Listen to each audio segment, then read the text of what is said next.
ಈ ಸರ್ಕಾರ ರೈತರಿಗೆ ಒಂದು 5 ರೂಪಾಯಿ ಕೊಡ್ತೀವಿ ಅಂದಿದ್ರು. ಬಟ್ ಅಟ್ಲೀಸ್ಟ್ ಈಗ ಶಿವಮೊಗ್ಗ, ದಾವಣಗೆರೆ, ಚಿತ್ರದುರ್ಗ ಹಾಲು ಒಕ್ಕೂಟರ ರೈತರಿಗೆ 2 ರೂಪಾಯಿ ಕೊಡ್ತಾರಂತೆ. ಶಿಮೂಲ್ ಹಾಲು ಉತ್ಪಾದಕರ ಗುಡ್ ನ್ಯೂಸ್ ಕೊಟ್ಟಿದ್ದೀವಿ. ಚಿನ್ನದ ಬೆಲೆಯ ನಾಗಲೋಟ ಮುಂದುವರೆದಿದೆ. 24 ಕ್ಯಾರೆಟ್ನ 10 ಗ್ರಾಂ ಚಿನ್ನಕ್ಕೆ 84,900 ರೂಪಾಯಿ ಆಗಿದೆ. ಒಂದೇ ತಿಂಗಳಲ್ಲಿ ಚಿನ್ನದ ಬೆಲೆ 5,000 ಹೆಚ್ಚಾಗಿದೆ. ಇನ್ನು ಕೆಜಿ ಬೆಳ್ಳಿ 95,000 ಆಗಿದೆ. ನಾಳೆಯ ಬಜೆಟ್ ಬಳಿಕ ಬೆಲೆ ಇಳಿಯಬಹುದು ಅನ್ನೋದು ಅಂದಾಜು.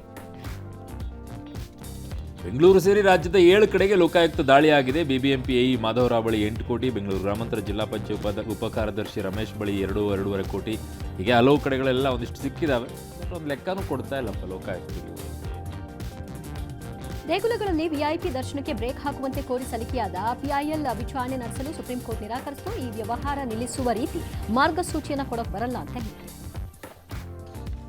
ರೇಣುಕಾಸ್ವಾಮಿ ಕೊಲೆ ಕೇಸ್ನಲ್ಲಿ ಆರೋಪಿಯಾಗಿರುವಂತಹ ನಟ ದರ್ಶನ್ ಈಗ 3ನೇ ಬಾರಿ ಮೈಸೂರಿಗೆ ಹೋಗೋಕೆ ಕೋರ್ಟ್ ಅವರಿಗೆ ಅನುಮತಿಯನ್ನ ಕೊಟ್ಟಿದೆ. ಬಾಲಿವುಡ್ ನಟ ಸೈಫ್ ಮೇಲಿನ ದಾಳಿ ಪ್ರಕರಣವನ್ನ ಮುಂಬೈ ಪೊಲೀಸರು ತನಿಖೆ ನಡೆಸ್ತಾ ಇದ್ದು, ಫೇಶಿಯಲ್ ರೆಕಗ್ನಿಷನ್ ಟೆಕ್ನಾಲಜಿ ಬಳಸಿ ಸೈಫ್ ಮೇಲೆ ದಾಳಿ ನಡೆಸಿದ ಬಾಂಗ್ಲಾ ಮೂಲದ ಪಾತಕಿ ಎಂಬುದನ್ನು ಪೊಲೀಸರು ಮತ್ತೊಮ್ಮೆ ಖಚಿತಪಡಿಸಿಕೊಂಡಿದ್ದಾರೆ. ಸಚಿವ ಜಮೀರ್ ಅಹಮದ್ ಖಾನ್ ಅವರ ಪುತ್ರ ಜೈದ್ ಖಾನ್ ಮತ್ತು ರಚಿತಾರಾಮ್ ಅಭಿನಯದ ಕಲ್ಟ್ ಸಿನಿಮಾಗೆ ಮತ್ತೊಂದು ಶಾಕ್ ಎದುರಾಗಿದೆ. ಅನುಮತಿ ಪಡೆಯದೆ ಹಂಪಿ ಆನೆಗುಂದಿ ಸುತ್ತಮುತ್ತ ಚಿತ್ರೀಕರಣ ಮಾಡ್ತಾ ಇದ್ರಂತೆ. ಈಗ ಅರಣ್ಯ ಅಧಿಕಾರಿಗಳು ತಡೆ ಹೊಡಿದ್ದಾರೆ, ಕರೆಕ್ಟ್ ಆಗಿ ಮಾಡಿದ್ದಾರೆ. ಎನ್ಆರ್ಪುರದ ಸಾತ್ಕೋಳಿ ಬಳಿ ಭದ್ರಾ ಮೇಲ್ದಂಡೆ ಯೋಜನೆಯ ಕಾಮಗಾರಿ ವೇಳೆ ಬಂಡೆ ಸ್ಫೋಟಕ್ಕೆ ಡೈನಾಮೈಟ್ ಜೊತೆಗೆ ಜಿಲೆಟಿನ್ ಕಡ್ಡಿಯನ್ನು ಬಳಸಿದ್ದಾರೆ. ಪರಿಣಾಮ ಸ್ಫೋಟದ ತೀವ್ರತೆಗೆ ಸನಿಹದ ಮನೆಗಳ ಮೇಲೆ ಕಲ್ಲು ಬಿದ್ದಿದೆ. ಹಲವು ಮನೆಗಳು ಡ್ಯಾಮೇಜ್ ಆಗಿದೆ. ಅದೃಷ್ಟಕ್ಕೆ ಯಾರಿಗೇನೂ ಆಗಿಲ್ಲ.